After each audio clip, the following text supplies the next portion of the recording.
Hello everyone, it is Logan here with another exciting edition of Stagecoach at Home. I hope you're all doing well, staying active, and keeping up with your Stagecoach videos and live weekly meetings to keep those acting, dancing, and singing skills sharp. Now in today's video, we're going to dive into something that I am very, very passionate about, and that is poetry. Now, when you think of poetry, you might think of stuffy old poets reading old poems that are confusing with weird old words, kind of like, when in here I flung the shutter, what with many a flirt and flutter, in there crept a stately raven of the saintly days of yore. Not the least obeisance may he, not an instant stop or stay he, but with mine of lord or lady perched above my chamber door. Perched upon a bust of Pallas, just above my chamber door, he perched and sat, and nothing more. But poetry doesn't have to be all serious. Poetry can be silly, poetry can be fun, and poetry can be important. An actor is often only as good as the words they're speaking, and the words that an actor is speaking are often only as good as their writer. And some people would argue that all writing is, in a sense, poetry. What we're going to learn to do today is to write our own limerick, which is a very specific type of poem, and we're going to dive into how to write your own limerick, how to do rhymes, how to look at syllables, and how to create your own humorous little piece of poetry to share with your friends, families, pets, neighbors, or anyone else you'd like. Let's go. Now, before we get started on writing our own poem, we're going to break it down a little bit, starting with something very important, which are syllables. That's right. So syllables are an essential part of every language, including English, and every word we have includes them. So what a syllable is that I like to think about them is how many beats a word has. So, for example, my name, Logan, has 2 syllables, Logan. Whereas if your name were Timothy, it would be Timothy, which is 3 syllables. So why don't you try it out now with your own name, clap it out, and count how many syllables your name has. Great, how'd it go? So it might be easier if you have a short 1-syllable name like Tom, or Jeff, or Barb, or it might be very complicated if you have a long name like Elizabeth Pennyfeather II. It's quite a lot of syllables. Now, when you're writing poetry, you can't just write words willy-nilly because they have to have a nice balance of syllables so that they work. And in a limerick, that's also very specific. So for a little example of syllables now, I've got a poem called The Walrus and the Carpenter, written by Lewis Carroll, that we're going to explore, and we're going to count the syllables. So let's go. The sun was shining on the sea, shining with all his might. Alright, so let's take that first line and count how many syllables we had. So we have, the sun was shining on the sea. So that's, the sun was shining on the sea. That's 8 syllables. Shining with all his might. That's 6. Remember those. He did his very best to make the billows smooth and bright. Alright, let's try this next line. He did his very best to make, he did his very best to make, that's 8, the billows smooth and bright, that's 6. I'm sensing a pattern. Let's go back. And this was odd because it was the middle of the night. And finally, we have, and this was odd because it was, that's 8, the middle of the night, that's 6. So as you can see, these lines go interchangeably, 8 syllables, then 6 syllables, 8 syllables and 6 syllables, 8 syllables and 6 syllables, and that is no accident. Lewis Carroll is one smart cookie. And that is because syllables help the meter and help the verse of the poem go along smoothly. Because if it were to be, the sun was shining on the sea, shining very hard with all of its might, that's going to be too many syllables and it's going to throw the whole thing off. So now we're going to learn what makes a limerick. Let's go. So now that we've sort of figured out what syllables are, let's look at the rules for writing a limerick. Like all different kinds of poems, there's different rules. The number 1 rule is it has to have 5 lines. So we've got line 1, line 2, line 3, line 4, and line 5. The next important rule is how many syllables each line is allowed to have. So, as you can see here, we have our 5 lines of our poem. Line number 1 can have 7 to 10 syllables. That means it's allowed to have 7, 8, 9, or 10. The choice is yours, but you want to keep them consistent throughout. Line number 2 can also have 7 to 10 syllables.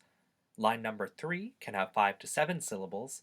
Line number 4 can have 5 to 7 syllables, and line number 5 is going to have 7 to 10 syllables as well. Now, after you've figured out the amount of syllables that each line needs, the next important thing is the rhyme scheme. So poems can have all different kinds of rhyme schemes. It could be as simple as, I looked out my window one day and I saw a cat play. Something as simple as that. Play and day, they rhyme. Now, a limerick is a little more complicated, but I think you can do it. So with a limerick, the first line, the second line, and the fifth line, so 1, 2, and 5 are all going to rhyme, and 3 and 4 are also going to rhyme. So that's going to be our challenge. So let's see if we can just come up with our own original limerick. Alright, so now we're going to try and write our very own limerick. So don't worry if you don't get it right away. There's lots of room for trial and error, and that's one of the beautiful things about writing, is you can take your time to get it just right. So as you can see, we have laid out here, there's our 5 lines from the limerick. So you see we have line 1, line 2, line 3, line 4, and line 5. And we also have in red reminding us how many syllables each line has to have. So 7 to 10, 7 to 10, 5 to 7, 5 to 7, 7 to 10. And we'll also have little indicators of our rhyming scheme. So the stars all have to rhyme with each other, which is 1, 2, and 5, and the dots, which is 3 and 4. So sometimes when you want to write something, be it a short story or a poem, it's hard to come up with ideas. And for that, what a lot of writers use are prompts. And what a prompt is a suggestion, an idea, a concept, a word, to help get our brain stimulated and make us think and give us ideas of what to write about.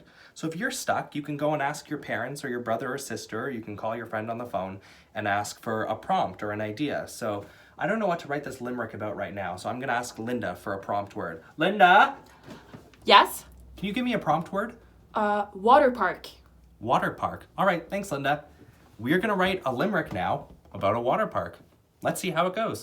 All right, so time for line number 1 in our limerick about a water park. And it's got to have 7 to 10 syllables, remember? So let's think. What about, I love to go play on the slide. 8. That's perfect. I love it.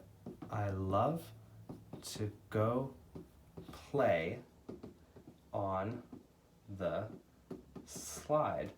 And if you need to double check how many syllables you've got, all you have to do is your clapping. So I love to go play on the slide. There we go. That's line number 1.